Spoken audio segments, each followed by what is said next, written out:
to becoming a millionaire.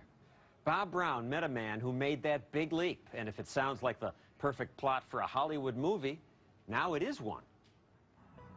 It's your life, and suddenly the pace of it changes. Suddenly, one of the biggest movie stars in the world is acting it out, and Will Smith is playing Chris Gardner. I noticed he was looking at me kind of like this. He had begun to study me. Now that made me uncomfortable. I had never been studied before, okay? But if you're Chris Gardner, you have no complaints. Gardner used to be homeless, and on rare occasions, he holed up in this public bathroom with his infant son. It was a choice. You eat or you stay in the hotel. We chose to eat. We stayed in the subway station. We rode the trains. We slept in bathrooms.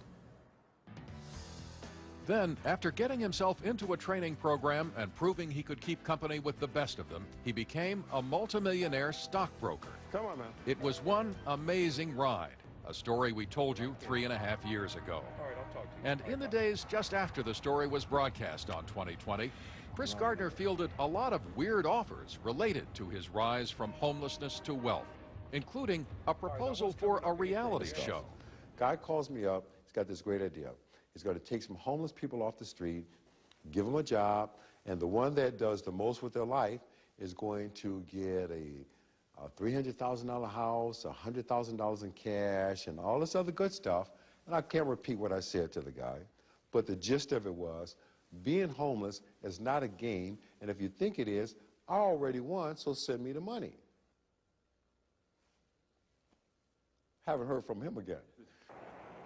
So this story is about how a life with much larger stakes than any reality show got turned into a screenplay expected to be in movie theaters this winter, and into a book published this week, both called The Pursuit of Happyness, with the word happiness deliberately misspelled, just as it was on the wall of a daycare center when Gardner was seeking care for his son in their worst days. For a man who is now in many ways a larger-than-life figure, I'm afraid of not being happy. his story began in a Milwaukee neighborhood with a kind of mystery. Why a woman with an incredible smile, a woman who turned out to be his mother, sometimes went missing. And no one explained to me, well, why am I living with this relative, or why am I living with that relative? Why was your mother missing? My mother was in prison twice. And it was one of those things that no one ever talked about. And she was in prison because? First time, allegedly receiving welfare while working. And the second time, she attempted to burn down the house that my stepfather was sleeping in. She wanted to kill him for beating her. And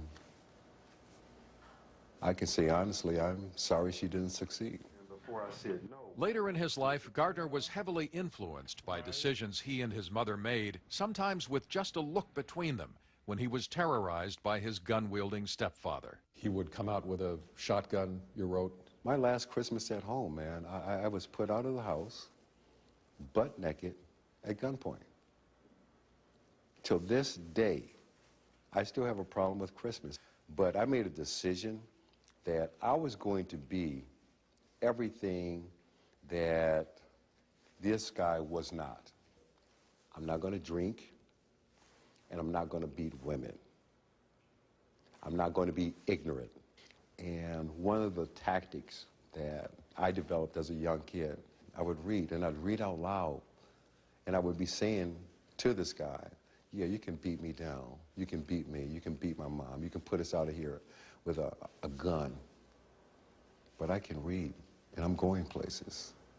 In one of the worst events of Gardner's childhood, an incident he never discussed, he was raped by a man who was a member of a gang of thieves in his neighborhood, and he had nowhere to turn. I don't know how any rape victim survives something like that, but I believe if you talk to them, a lot of us do block it off. And at some point in time, I did have an encounter with that gentleman. I expressed myself another way. You hit him with a cinder block. I did. And walked away. And left the whole incident right there on the street. What got Gardner out of his neighborhood was the Navy. After 4 years of duty, he was a kid without a college degree, but who valued reading and who learned quickly. He became a medical supply salesman in the San Francisco area, supporting a wife and a young son. But he reached another turning point in his life when, in a parking lot one day, he met a man who drove a red Ferrari. And I asked him 2 questions that basically changed my life. What do you do? And how do you do that? Turns out this gentleman was a stockbroker who was making $80,000 a month. That was all the motivation Gardner needed to start knocking on doors, applying to become a trainee at a brokerage, even though it meant he would have to leave his steady income job. Then things started to get bad. He was hauled off to jail for parking violations that he couldn't afford to pay. His wife left him, and after he then moved into an Oakland boarding house, she asked him to take over care of their young son. Although he was living on next to nothing as a brokerage trainee, Gardner, haunted by his stepfather's abuse, was determined not to abandon his child. Growing up hearing constantly, quote, "I am not your daddy," with a few other words thrown in there. I made a decision when I was a little boy that when I grow up and when I had children, my children were always going to know who their father is. The bottom line, Gardner's wife had left, the boarding house where he had stayed wouldn't accept children, and as he struggled for a brokerage job, his subsistence income wasn't enough for him and his son. So when Gardner brought his son home from daycare each night to the cheap hotels he could occasionally afford, he got help from unexpected sources. By the time we were coming home, the ladies of the evening were beginning their shift, and they would always see myself, this baby, and the stroller. They never saw a woman, so they kind of figured out something's going on. So they started giving them $5 bills. And if it were not for those ladies of the evening giving their child $5, there would be times I couldn't